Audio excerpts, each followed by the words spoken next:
Aastakümneid on Iraan selleks valmistunud.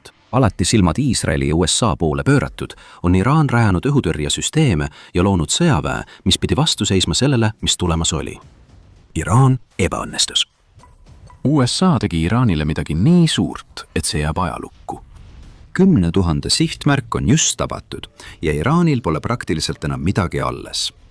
25. märtsil andis USA keskväe juhatuse ehk CENTCOMi ülem admiral Brad Cooper ülevaate kõigest, mida USA on seni operatsiooni Epic Fury käigus saavutanud. See oli ka üks esimesi asju, mida Cooper välja ütles, kui ta kuulutas.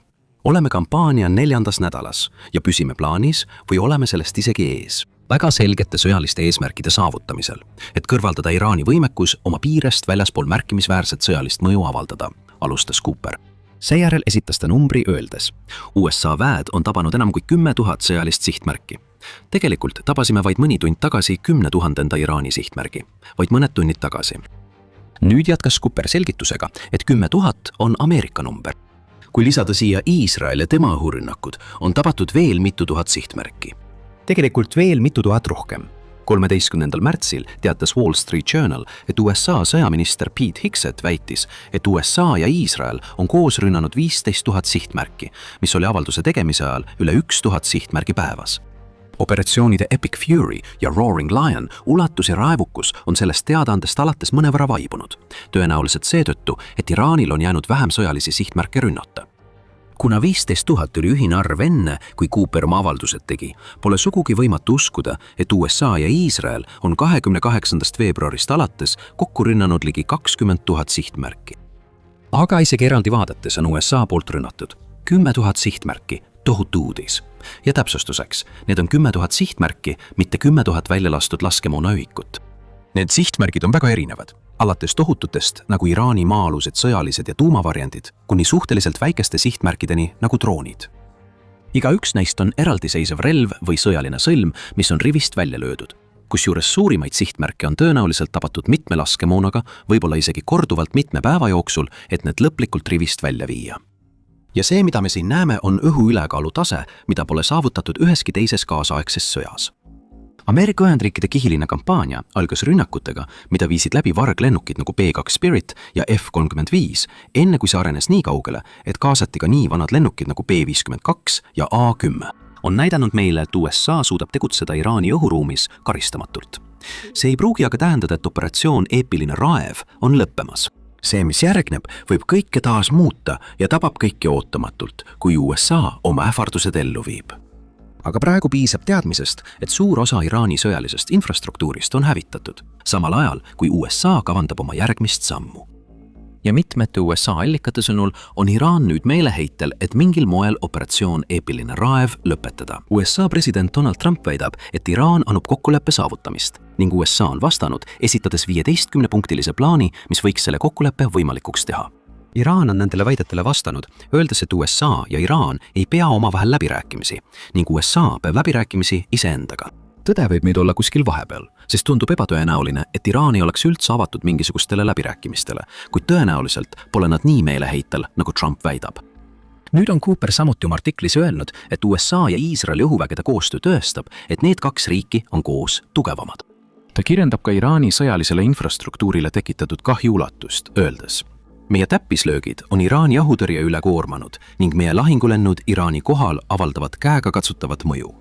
Nüüd vaatame neid käegakatsutavaid mõjusid lähemalt ja teeme ülevaate sellest, mida USA on seni saavutanud operatsioonis Eepiline raev.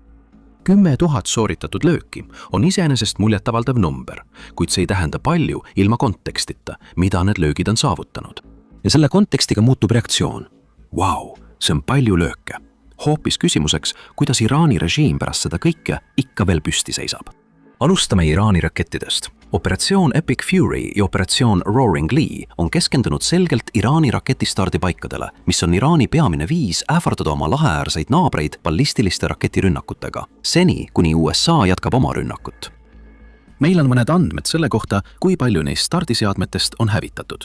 Iisraeli kaitsejõud ehk IDF väitis 15. märtsil, et umbes 70% Iraani raketistardidest on seni hävitatud. See lööb suure mõra mitte ainult Iraani ballistiliste rakettide strateegiasse, vaid ka tema võimesse lasta tiibrakette ja laevatõrjerakette USA mereväe sõjalaevade ja kaubalaevade pihta. Nüüd annab Wall Street Journal oma raportis Iisraeli väite kohta konkreetsema numbri, öeldes, et Iisrael väidab, et Iraan on kaotanud 330 oma 470 mobiilsest raketistardiplatvormist. See teebki umbes 70% nagu Iisraeli kaitsevägi väidab. Ja kuigi võib küsida, kuidas Iisrael ja USA täpselt teavad, kui palju neid mobiilseid raketistardiplatvorme on, kui Iraan püüab neid maal hoida, ei saa siiski eitada, et see number on muljetavaldav. Ja ajalehed Washington Post avaldatud satelliidifotod toovad selle eriti esile. Operatsiooni Epic Fury esimese 4 nädala jooksul on USA ja Iisrael täielikult hävitanud 29 Iraani ballistiliste rakettide stardipaika, millest igaühes oleks olnud 10 stardiseadmeid. Maapealsed rajatised on rivist välja viidud.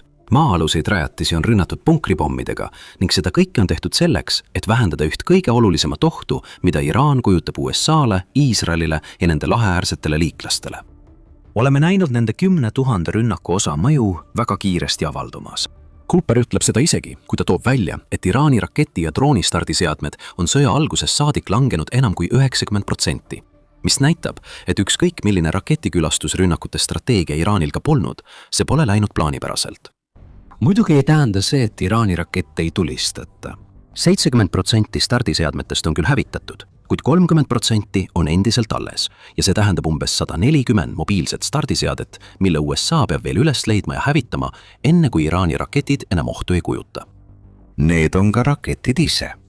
Kuigi raketid muutuvad kasutuks ilma heiteseadmeteta, mis ongi viinud USA praeguse strateegilise suunani, võiks väita, et USA ja Iisrael pole Iraani rakettidega piisavalt tegelenud isegi pärast enam kui 10 000 rünnakut. Lehe Guardian andmetel viitavad USA luureandmed, et umbes 1/3 Iraani raketivarudest on kinnitatult hävitatud ning veel 1/3 varudest on tõenäoliselt kahjustatud, maetud või muul viisil kasutuskõlbmatuks muudetud tänu Ameerika rünnakutele Iraani maa-alustele tunnelitele ja punkritele. Alates operatsiooni Operation Epic Fury algusest on Iraan sooritanud ka 1400 kinnitatud raketistarti. Ja kuigi enamik neist oleks toimunud sõja alguses, näitab see meile, et Iraan on endiselt raketioht, kuigi võrreldes varasemaga on see oht oluliselt vähenenud. Aga siin hakkavad Iraani raketirindel asjad muutuma. 10 000 rünnakuga pole rivist välja viidud ainult raketiheiteseadmed ja varud. Nagu Cooper selgitab, on USA sihikule võtnud ka Iraani raketi- ja mereväe tootmisrajatised. Cooper selgitab, et Iraanil on suured tootmisvõimsused, et ehitada mitte ainult sõjalaevu, rakette ja ründedroone, vaid ka arendada ja levitada neid tehnoloogiaid piirkondlikele ja ülemaailmsetele pahatahtlikele tegijatele. Ta lisab, täna oleme kahjustanud üle 2/3 Iraani raketi, drooni ja mereväe tootmislähetistest ning laevatehastest, enne kui annab kõhedust tekitava hoiatuse, et USA pole sellega veel lõpetanud.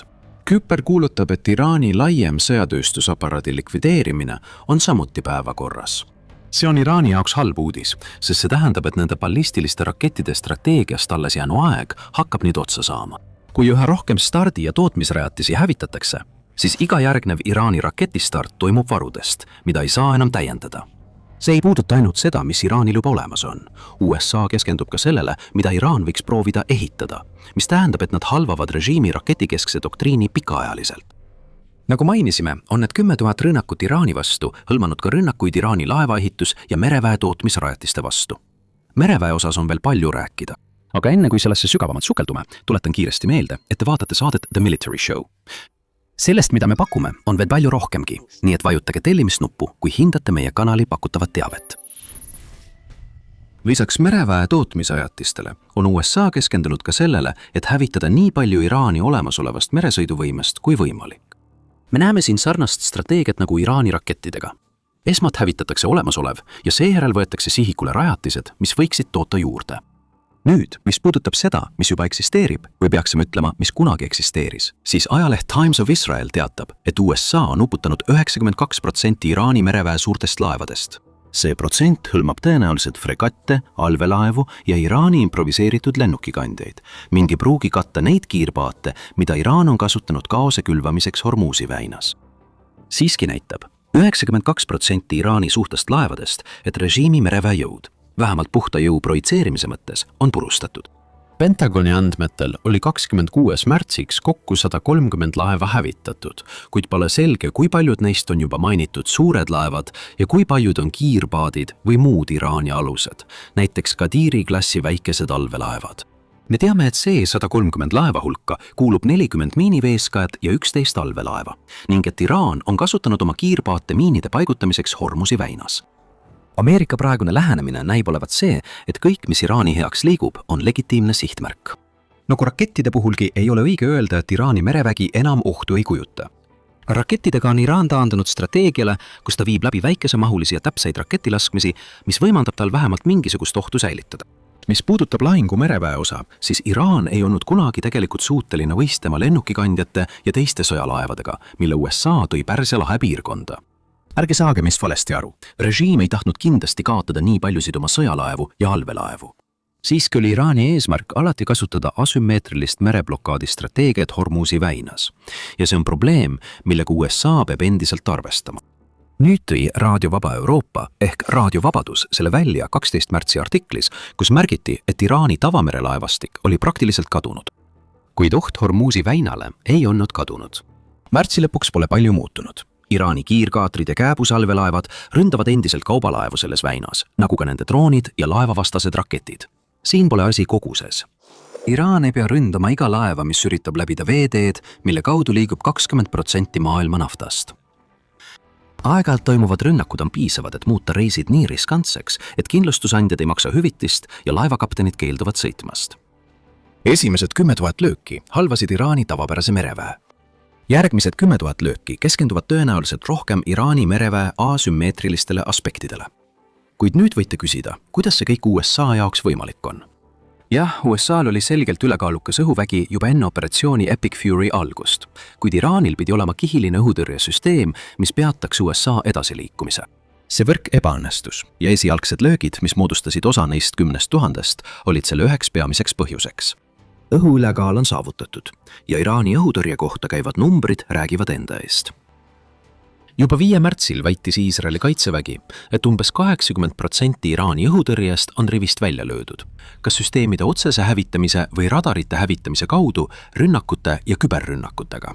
Ja selleks hetkeks oli Iisraeli kaitsevägi sooritanud umbes 2500 õhurünnakut ja kasutanud umbes 6000 laskemoona, mis annab meile aimu, kui palju relvi võisid ameeriklased kasutada oma 10 000 rünnakus. Lihtne matemaatika ütleb meile, et USA võis kasutada kuni 24 000 laskemoona, et tabada 10 000 sihtmärki. Kuigi see eeldab, et nad kasutasid sama palju laskemoona kui Iisrael. Iraani õhutõrjerindel pole sellest ajast palju muutunud. Ega neil tegelikult polegi vaja, sest 80% nende võrgustikust on juba maas. Iraan peab oma õhuruumi kaitsma üksikute süsteemidega, mis on liiga laiali ja sageli ei suuda toime tulla ohuga, mida USA õhust kujutab. See Iraani õhutõrje varajane purustamine lõi õhuülekaalu, mis sillutas tee nendele 10 000 sihtmärgile, mida Cooper väidab tabatud olevat. Nüüd toob Kibert samuti välja, et õhuülekaal on jõudnud sinnamaani, et Ameerika B-52 pommitajate üksus sooritab Iraanis suure hulga rünnakuid ja näitab meie ületamatut ülekaalu õhus. See väide on paljastav, sest B-52 pole kaugeltki kõige moodsam pommitaja, mis USA-l arsenalis on. Esmakordselt 50. aastate keskel lennanud B-52 ei ole varglennuk. Ja see pole ka eriti tehnoloogiliselt arenenud. See pommitaja pakub tohutult palju laskemoona hoiustamisruumi, mida saab Iraanis massiliselt alla lasta. Kui Iraani õhutõrje oleks endiselt tõhus, ei saaks see pommitaja riigi õhuruumis tegutseda. B-52 on liiga suur ja liiga kergesti märgatav isegi Iraani võrgustikku kuuluvate vanemate Vene ja Hiina õhutõrjesüsteemide poolt. Tõsiasi, et see üldse lendab, näitab, kui põhjalikult on Iraani õhutõrje mängust välja löödud. Sama võib öelda ka A-10 ja Apache kopterite kohta, mille USA on Hormuzi väina saatnud. Mõlemad saavad teha korduvaid lennumissioone, sest Iraani oht nendele piirdub nüüd üksikute eraldiseisvate õhutõrjesüsteemidega. Ja kui sellised lennukid on mängus, on selge, et USA on operatsioonis Epic Fury liikunud täppislöökidelt jõhkra jõu kasutamisele. 10 000 tabatud sihtmärki. Ja see number kasvab, sest Iraani õhutõrje on nii nõrk, et USA saab riiki saata mittevarglennukeid tohutute relvalastidega. Kuid Ameerika õhupõhisel lähenemisel võib olla probleem. Video alguses ütlesime teile, et see, mis operatsioonis Epic Fury järgmisena juhtub, võib kõike muuta. The Guardian väljendab seda küünilisemalt oma 26. märtsi artiklis, kus väidetakse, et USA võis olla eksiarvamusel, et lihtne õhuvõit on käeulatuses, kuid avastas, et Iraan ei ole ikka veel alistunud tema 10 000 löögijõule. Teisisõnu, USA ei pruugi olla võimeline võitma ainult õhujõudude abil, ükskõik kui tõhus see jõud ka poleks olnud Iraani sõjalise infrastruktuuri hävitamisel. USA võib olla sunnitud jätkama ja see tähendaks vägede saatmist maale. Ideaalis ei saadaks USA lõpuks sõdureid Iraani. Trump ise on juba öelnud, et operatsioon Epic Fury on lõppemas ja USA püüab Iraanile pakkuda mitmeid väljapääsuvõimalusi. Varem mainitud 15-punktiline rahuplaan on üks neist, kuna Trumpi administratsioon loodab, et USA poolt 10 000 sihtmärgi tabamisest põhjustatud kahju on piisav, et sundida Iraani režiimi alluma rahuleppele, mis piirab selle võimu ja tuumaambitsioone. See lepe avaks taas Hormuzi väina, mis on ainus oluline hoob, mis Iraanil veel alles on. Aga kui see väljapääs ei toimi, vihjas Valge Maja pressiesindaja Caroline Levitt teisele väljapääsule. 25. märtsil, kui ta ütles, et president Trump ei bluffi ja on valmis valla päästma põrgu. Iraan ei tohiks uuesti valesti arvestada. Teisisõnu, nõustuge rahuplaaniga või USA saadab sisse sõdurid. USA valmistub juba selleks võimaluseks ja selle video loomise ajal olid 82 õhudessantiviisi langevarjurid teel Lähis-Idasse. USA on samuti saatnud piirkonda 2 merejalaväe ekspeditsioonüksust ehk MEUd, millest üks on juba saabunud koos amfiibrünnakugrupiga, mida juhib USS Tripoli. See tähendab, et 3500 Ameerika sõdurit, sealhulgas umbes 2000 merejalaväelast, on juba Pärsia lahes. Teise merejalaväe ekspeditsioonüksuse saabumine kahekordistab nad arvu ligikaudu ning seal võib olla kuni 3000 langevarjurit. See on maismaa sissetungiüksus, kuid see ei ole piisavalt suur, et rünnata Iraani mandriosa. Nende tõenäolised sihtmärgid on Hormuzi väinas ja selle ümbruses asuvad saared, mida USA võib püüda kontrolli alla võtta nii väina jõuga taasavamiseks kui ka Iraani majandusele tohutu surve avaldamiseks. Washington Post teatab, et Pentagoni on valmistanud ette strateegiad mitmenädalasteks maismaaoperatsioonideks Iraanis, mis tõenäoliselt hõlmavad ka Iraani olulise naftakeskuse Kargi saare hõivamist. Siiski pole Trump neid plaane veel heaks kiitnud. On selge, et USA ootab Iraani järgmist sammu. Võib-olla on Iraani parlamendi spiiker Mohammed Baga Ghalibaf juba vihjanud, mis see järgmine samm olla võiks. BBC teatas 29. märtsi otseülekandes operatsioonist Epic Fury, et Ghalibaf väitis, et Iraan ootab, kuni Ameerika sõdurid maale sisenevad, et nad saaksid nende peale tuld valada. Nüüd on Iraani strateegia selge. Režiim on suutnud ellu jääda ka siis, kui USA on õhust tabanud 10 000 sihtmärki. Nüüd püüab see režiim sündida maapealset operatsiooni, mis suurendab riski, et USA kaotab operatsioonis Epic Fury rohkem isikkoosseisu. Maavägede kohalolek näib peaaegu vältimatu, kui midagi drastilist väga kiiresti ei muutu. Turaani režiim peab ühte asja meeles pidama. See on 10 000 õhulööki ja loendus jätkub, mitte 10 000 avatud sihtmärki. Kui Ameerika merejalaväelased ja langevarjurid Iraani territooriumile sisenevad, teevad nad seda tõenäoliselt rakettide ja pommide tulevihmas. See sihib tõenäoliselt kõike, alates Iraani sõjalise infrastruktuuri jäänustest kuni sõdurite ja soomusmasinateni, mida Iraan kavatseb kasutada Ameerika maavägede vastu. Maavägede sisenemine võib tähendada suuri probleeme Kargi saarele, mida on juba tabanud osa neist. 10 000 rünnakust, mille USA on korraldanud. See saar on Iraani majanduse jaoks ülioluline, eriti kui rääkida naftaekspordist, ja suurim USA maavägede sissetung Iraani ajaloos võib olla suunatud just Kargi saare vastu. Vaata rohkem meie videost ja ära unusta tellida kanalit The Military Show, et näha rohkem meie kajastust operatsioonist Epic Fury.